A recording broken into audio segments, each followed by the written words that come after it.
হ্যাঁ, আর্যিকর থেকে ও বেরোবো। হ্যাঁ। তো আর হ্যাঁ, বলো এবার। বলছি ওটা হয়েছে কি বলতো, ও 2টো অব্দি পেশেন্ট দেখেছে, ঠিক আছে। হুম। রাত্রে পেশেন্ট, দুটো? রাত্রি 2টো, ঠিক আছে। আচ্ছা। 2টো অব্দি পেশেন্ট ডেকেছে, দেখে রুমে এসে অনলাইনে অর্ডার করে 4জন বন্ধু মিলে খেয়েছে, ডিনার হুম করেছে। হুম করে ও খুব টায়ার্ড ছিল, যেহেতু 36 ঘন্টা ডিউটি ছিল, হুম টায়ার্ড ছিল। ও কি করেছে, ওই সেমিনার রুমে গিয়ে হুম শুয়ে পড়েছে একটা রেড কালারের ব্ল্যাঙ্কেট ঢাকা দিয়ে। হুম। কিন্তু তারপরে মানে সেমিনার রুমে এমনি কি তোমাদের ওরকম সেমিনার রুমে টুমে ঘুমানো হয়? মানে আমি যদিও কোনো আইডিয়া নেই, ওই জন্য জিজ্ঞেস করছি। না, এবার একটা রেসিডেন্টাল ডক্টর রুমস থাকেই, আচ্ছা। বুঝতে পেরেছিস, তারপরেও সেমিনার থাকে। এবার হুম। সেমিনারে একটা বেড থাকে, আর আচ্ছা ডক্টরস রুমে 2টো 3টে যেরকম বড় ঘর হবে সেরকম বেড পাতা থাকে। আচ্ছা আচ্ছা। মেনলি ডক্টরস রুমে শোয়ার কথা, ঠিক আছে। হুম হয়েছিল কি, ওকে বডিটা পাওয়া গেছে সেমিনার রুমে, হুম কিন্তু ঘুমাচ্ছিল ডক্টরস রুমে।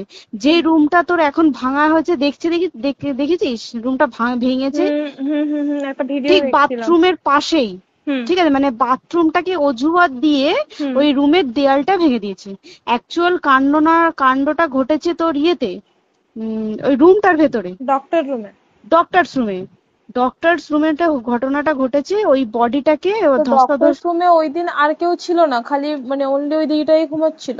হ্যাঁ, এবার তোকে আমি বলি, অন কলে নিশ্চয়ই একজন থাকবে না, ওরা হুম জুনিয়র সিনিয়র মিলে থাকে, এমনকি থার্ড ইয়ার একজন থাকবে, সেকেন্ড ইয়ার একজন থাকবে, হুম প্লাস ফার্স্ট ইয়ারের ইন্টার্নশিপরা যারা থাকে তারা ইন্টার্নরা থাকে। হুম আর চেস্ট এমন একটা ওয়ার্ড হচ্ছে, কোভিড এর পর থেকে প্রায় হামেশাই সবার শ্বাসকষ্ট হচ্ছে, মানে আসছে মানেই শ্বাসকষ্ট হচ্ছে। হুম আর চেস্ট ওয়ার্ড আর চেস্ট মেডিসিন দুটোই হুম পাশাপাশি ওয়ার্ড, হুম ঠিক আছে। হুম। তো কেউ কি শুনতে পায়নি? কেউ শুনতে পায়নি। হ্যাঁ, ওটাই তো আমি ওই দিনকে ওটাই ভাবছিলাম এবার যে। দেখ, ধস্তাধস্তি করাতে একটা নিশ্চয়ই চিৎকার হয়, একটা ভাইলেন্ট হয়, হুম হুম বুঝতে পেরেছিস। হুম তারপরে আবার কি, যে 4জন ওর সাথে খেয়েছে তারা কোথায়, তারা কেন মিডিয়ার সামনে আসছে না? হুম। তাই ঠিকই তো, তো। তারা কেন আসছে না? তোমার ওই এক- দিন ডিউটি ছিল না রাতে? ওই দিনকে আমি নাইটে ডিউটি করছিলাম। আচ্ছা। আমি নাইটে ডিউটি করে এসেছি, আমার লাস্ট নাইট ছিল। তো হুম আমার তো 3 দিন নাইট থাকে, তিন হুম দিন নাইট থাকার পর লাস্ট নাইট ছিল, লাস্ট নাইটের পর বুধবার আমার লাস্ট নাইট, বুধবার রাতে ঘটনাটা ঘটেছে। হুম আমি বাড়িতে এসেছি, রীতিমতো বাড়িতে এসে শুয়ে পড়েছি। 3টের সময় আমার কাছে ফোন এসছে যে সবাইকে ডেকে পাঠিয়েছে, ইমিডিয়েট আয়। হুম। তখন গিয়ে দেখি আরজি করে এই অবস্থা, পুরো গোটা হাসপাতালকে ডেকে পাঠিয়েছিল। গিয়ে দেখি পুলিশে পুলিশ ছয়লা, মানে, আর ওকে যেভাবে, আমি তো বডিটা দেখেছি রে, মানে হুম আমাদের হুম হুম এখনো পর্যন্ত চোখ থেকে নামছে না। রীতিমতো মনে হচ্ছে মেয়েটা যেন আমাদের পাশে পাশে ঘুরছে, হুম একদম হুম হুম এরকম, মানে মানে অদৃশ্যমান, মানে আমরা এরকম ভাবতে পারছি না যে এরকম ভূত হুম। থাকে বা একটা স্পিরিট থাকে বা কিছু। এখন আমরা বুঝতে পারছি না ওর আত্মাটা এখনো ঘুরছে আমাদের আশেপাশে। দেখ, ওর আমার তলাটায় নাকি, তো ওর থেকে ও থাকে 4 তলায়, 4 তলায় ঘটনাটা ঘটেছে, ঠিক 2টো ফ্লোর নিচেই আমি থাকি, আমার আচ্ছা। রুমটা, ঠিক আছে। কিন্তু তাও আতঙ্কে আমরা মানে একদম স্তব্ধ হয়ে গেছে আরজিকরটা। কিন্তু ব্যাপারটা হচ্ছে, তাহলে ডক্টর রুম থেকে ওকে সেমিনার রুমে নিয়ে যাওয়া হয়েছে? হ্যাঁ, অবশ্যই নিয়ে যাওয়া হয়েছে। এবার দেখ, নিয়ে যাওয়া হয়েছে, ওকে যেভাবে মারা হয়েছে, এটা একার পক্ষে সম্ভব অসম্ভব, না দিস একদম। Is a impossible. পুরোপুরি গ্যাং রেপ, গ্যাং রেপ ছাড়া কোনো কিছু নয়। আর শুধুমাত্র রেপ নয়, রেপ হলো, করলো, ছেড়ে দিল, ঠিক আছে, ওকে রীতিমতো মার্ডার করেছে।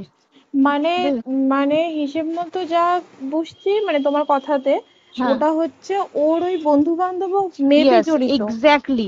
হয় ওর বন্ধু বান্ধব কেউ, ঠিক আছে, মানে 4জনের মধ্যে কেউ, আইদার ওকে এমন কিছু করতে বলতে, দেখ বড় বড় কোম্পানিতেও তো এরকম হয়, মানে হুম হয় তুমি আমার সাথে কম্প্রোমাইজ হুম করো, নয় হুম তুমি হুম চাকরি হুম ছেড়ে চলে হুম যাও, হুম হুম হুম হয় তো। হুম হুম। এ- এখানেও সেরকম কিছু একটা হয়েছে, যাকে যে ক্রাইম করেছে সেও কিন্তু নর্মাল ডক্টর নয়, কিন্তু সেও একটা ভালো পোস্টে র্যাঙ্ক করছে, বুঝতে পেরেছিস, তবেই কিন্তু পুরো ব্যাপারটাকে হসপিটাল চেপে যেতে চাইছে, পুরো ব্যাপারটাকে। তাহলে এই সিভিক যে, ও কোথা থেকে আসছে? এবার তোকে আমি বলি ওটা কোথা থেকে আসছে। আমাদের প্রিন্সিপাল চেঞ্জ হয়ে গেছে, ডেপুটি সুপার চেঞ্জ হুম হয়ে গেছে, তারপরে আমাদের ওই অ্যাসিস্ট্যান্ট সুপার চেঞ্জ, সব চেঞ্জ হয়ে গেছে। হুম তারপরে যে ওয়ার্ডের ডাক্তাররা ছিল, সিস্টাররা ছিল, ওয়ার্ড বয়রা ছিল, মাসিরা ছিল, সবাইকে ডেকে এখন হুম সাসপেন্ড করা হয়েছে। হুম তারা কোথাও যেতে পারবে না, রোজ গিয়ে কোর্টে গিয়ে দেখা করছে। আজকেও কোর্টে গেছিল সবাই। হুম তারপরে উম, তারপরে তোমার তোর এগুলো হলো, তারপরে তোর কি বলে, আরে বল না, ওই সিবিআই এটা হয়েছে কি, মানে ও সেই সঞ্জয় রায় যে ধরা পড়েছে, হুম অ্যাকচুয়াল কিন্তু ও নেই, হুম ঠিক আছে? ওর এতটা ক্ষমতাই হয় না। ও অত রাত্রে কি করতে যাবে? হুম ও অত রাত্রে ওখানে কি করতে যাবে? ওর না পেশেন্ট, ও নাকি বলছে দালাল পেশেন্ট নিয়ে গেছে। তো পেশেন্ট নিয়ে যখন গেছে, দিদিটার রুমে যখন যাবে, নিশ্চয়ই দিদিটার রুমে কোনো কাগজপত্র দেখাতে যাবে, সেই অবস্থায় গিয়ে দেখে যে এরকম এরকম ঘটনা, তা ঝাঁপিয়ে পড়েছে ওর উপরে। হুম এরকম কিছু কি, তাও কিছু নয়, শুধু গেছে, দেখছে ড্রিঙ্ক অবস্থায়, ওকে ক্যামেরায় দেখা গেছে ড্রিঙ্ক অবস্থায় গেছে আর এসছে, এইটুকুই দেখা গেছে। তারপরে হচ্ছে কি, তোর অনেক রকম এখানে অনেক রকম ব্যাপার আছে। যে দিনকে ঘটনাটা ঘটে, তার ঠিক দুদিন পরে ওই সেমিনার বাথরুমের অজুহাত দিয়ে ডক্টর যে রুমের হুম দেওয়ালটা আছে, ওই হুম দেওয়ালটা ভেঙে দিয়েছে। কেন? প্রথমে ওকে বললো সুসাইড করেছে, আমাদের যখন ফার্স্ট খবর আছে তখন সুসাইড করেছে। হুম তারপরে যখন হসপিটালে যাই তখন গিয়ে শুনছি নাকি না, সুসাইড করেনি, এটা রেপ করেছে, রেপ করে মার্ডার করা হয়েছে। হুম বুঝতে পারলি, এখানে বিশাল বড় একটা গেম চলছে। এবার আর যে ওর উপর কি রাগ ছিল মানে? হ্যাঁ হ্যাঁ হ্যাঁ হ্যাঁ হ্যাঁ হ্যাঁ, একদম আমি তোকে কি বললাম, শোন, তুই যদি কারোর সাথে কম্প্রোমাইজ করিস তাহলে তোর পোস্ট হুম বাড়বে, হুম হুম তুই হুম কারোর সাথে কম্প্রোমাইজ করবি না, তোকে মার্ডার করে দেবে। মানে মানে ওরকম টাইপের কিছু বলছো তো? এরকমই টাইপের কিছু একটা ছিল। আইদার খুব রাফ, মানে খুব রাগ, খুব মানে খুব ওর উপরে খুব ফ্রাস্ট্রেশন ছিল, যারই ছিল খুব ফ্রাস্ট্রেশন ছিল। শুধু ওকে মারিনি রে, রীতিমতো মার্ডার করেছে। ওর যে ক্ল্যাচারটা ছিল, হুম ওর আমি ইউরিন শুনেছি এটা। ওর ইউরিনের রাস্তায় ক্ল্যাচারটা ঢুকিয়ে দিয়েছে, তুই ইস, জানিস? মানে কি বলবো, মানে ওকে দেখা যাচ্ছে না, আমরা তো দেখেছি নিজের চোখে, ওকে দেখা যাচ্ছে না, মানে একটা ব্লিড। মৃত্যু কতটা, মানে এই তো মানে প্রচন্ড কষ্ট পেয়ে একটা মেয়ে মারা গেল না? আর ওর যে গলাটা চেপে ধরেছে, আহ ওর ওই চেপে ধরাতে মানে এতটাই জোরে চেপে ধরেছে যে ওর চোখ ফেটে রক্ত বেরিয়েছে। আহ, ছি, ছি, ছি। বুঝতে পেরেছিস? মানে মানে কি বলতো, যদি ধরা পড়ে না, উচিত মানে যারা এটার সঙ্গে দায়ী না আর এই ওদের। যে সিবিআইটা হয়েছে, সিবিআইটা একমাত্র আমাদের জোরেতেই সিবিআইটা এসছে। হুম মানে হুম আমরা ওই সঞ্জয় রায় একার পক্ষে সম্ভব না এইসব। তারপরে পোস্টমর্টম রিপোর্টে তুই জানিস, ওই আমাদের ভাজাইনা থেকে 150 গ্রাম স্পাম বেরিয়েছে। ইস, পোস্টমর্টম রিপোর্ট, 150 গ্রাম স্পাম, মানে বুঝতে পারছিস? Hmm not a calculated, minimum, minimum কম করে 6 থেকে 7 জন করেছে ওকে rape। ছি ছি ছি।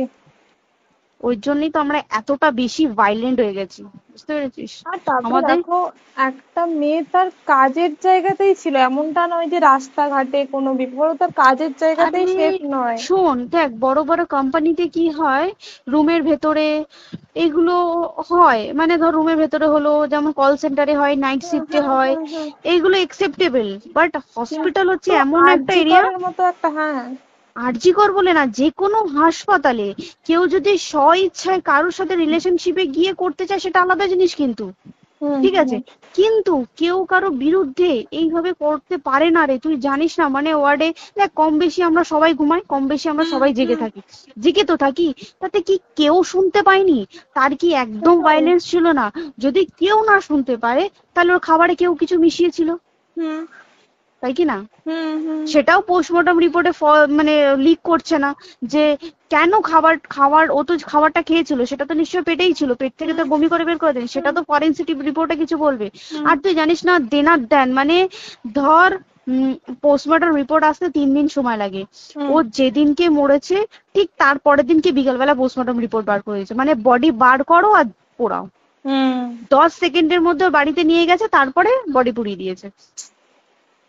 মানে কি বলবো, হসপিটাল, মমতা ব্যানার্জি, সবাই মানে তৃণমূল প্রত্যেক সবাই হুম এটাকে পুরোটাই কেসটাকে চাপা দিতে চাইছে, পুরোটা পুরোটা। তবে তুই ভাব, যে মানুষটাকে এত ক্ষতবিক্ষত ভাবে মেরেছে, তাকে অভিষেক ব্যানার রেপ কি কলকাতায় প্রথম হলো? নয়, হুম বিভিন্ন জায়গায় বিভিন্ন ভাবে রেপ হয়েছে, হুম ধরা পড়েছে। ফাঁসি হ্যাঁ। হয়েছে কি হুম। জেল হয়েছে। হুম। অভিষেক বন্দ্যোপাধ্যায় কেন বললো জাস্ট ইট তোর কি বলে এনকাউন্টার করতে? মানে কি সঞ্জয়কে যদি এনকাউন্টার করে পুরো কেসটা চাপা পড়ে পুরো যাবে, কেসটা চাপা পড়ে যাবে একদম। স্টুডেন্টরা ঠান্ডা হয়ে যাবে, হুম হুম। আর আমরা সেটা মানবো না, আমরা সেটা হতেই দেব না।